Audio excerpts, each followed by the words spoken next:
মতলব উত্তর উপজেলার ৮ নং একলাসপুর ইউনিয়নের ৪ নং ওয়ার্ডে ৫ টাকা ভাড়া দেওয়াকে কেন্দ্র করে রাতের আঁধারে অর্ধশতাধিক বাড়িঘরে হামলা ও লুটপাটের ঘটনা ঘটেছে।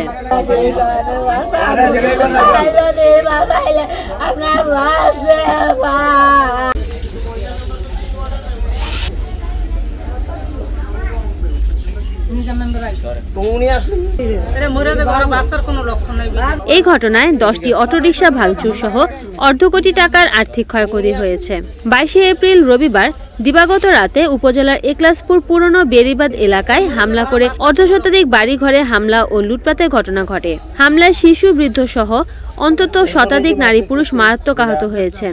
এদের মধ্যে ২ জন আশঙ্কাজনক অবস্থায় চাঁদপুর সদর হাসপাতালে চিকিৎসাধীন রয়েছেন। আমরা শুয়েছিলাম রাত্রে ভোর দিকে ৪টার দিকে শুয়েছিলাম, অতর্কিতভাবে মনে করেন কিছু লোক এসে হঠাৎ করে দরজা ভেঙে ভিতরে ঢুকে আমাদেরকে জিম্মি করে ফেলেছে অস্ত্র মারে। এরপরে এই যে মারধর করছে, যার আমার ধরে যদি আর মারে ওই ভয়েতে আমি পিছনে সইরা রয়েছি। পরে ওরা এদিকে আসছে, এদিকে আইসা এই ঘর ভাঙচুর করছে, কইরা গাড়ি গুড়ি ভাঙছে, যার যা পাইছে লুটতরাজ করে নিয়ে গেছে টিয়া পয়সা। সিদ্দিক বয়েলের দল বানিয়ে এই ২০০ জন মোটামুটি এলাকায় এদিকে সব এলাকায় সব ধ্বংস করে দিয়ে গেছে। ২০০ জন লোক আইছে, একেবারে হিমাতে কোবাল শুরু করছে, হিমাতে পর্যন্ত গিয়ে ঠিয়াইছে।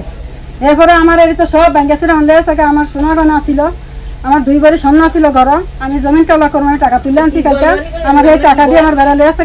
এরপর আমরা অত্যাচার করছে। আমার ঘটনার প্রত্যক্ষদর্শী ইমরান জানান, ঈদের দ্বিতীয় দিনে একলাসপুর ইউনিয়নের সংরক্ষিত নারী সদস্য ঝর্ণা মেম্বারের ছেলে মিরাজের সাথে অটোচালক মোহন মোল্লার সাথে ৫ টাকা নিয়ে কথা কাটাকাটি থেকে তা হাতাহাতিতে রূপান্তরিত হয়।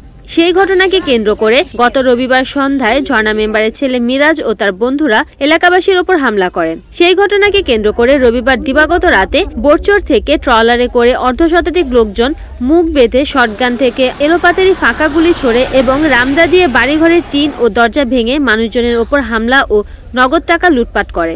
এই ঘটনায় মাননীয় সংসদ সদস্য মোফাজ্জল হোসেন চৌধুরীর হস্তক্ষেপ কামনা করছি। তিনি আরও বলেন, আমরা এলাকাবাসী এই ঘটনার সুষ্ঠু বিচার ও ক্ষতিগ্রস্ত পরিবারের ক্ষতিপূরণ দাবি করছি।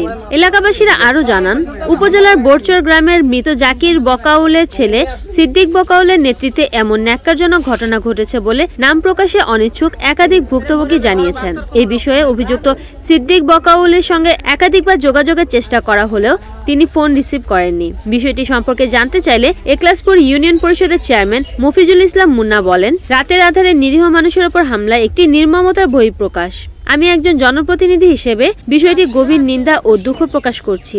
মতলব উত্তর থানার অফিসার ইনচার্জ মোহাম্মদ শহীদ হাসান জানান, ঘটনার পরপরই ঘটনাস্থল পরিদর্শন করে এসেছি, অভিযোগ পেলে ব্যবস্থা গ্রহণ করব। রিপোর্ট করেছেন চাঁদপুর প্রতিনিধি সুমন আহমেদ, NN TV।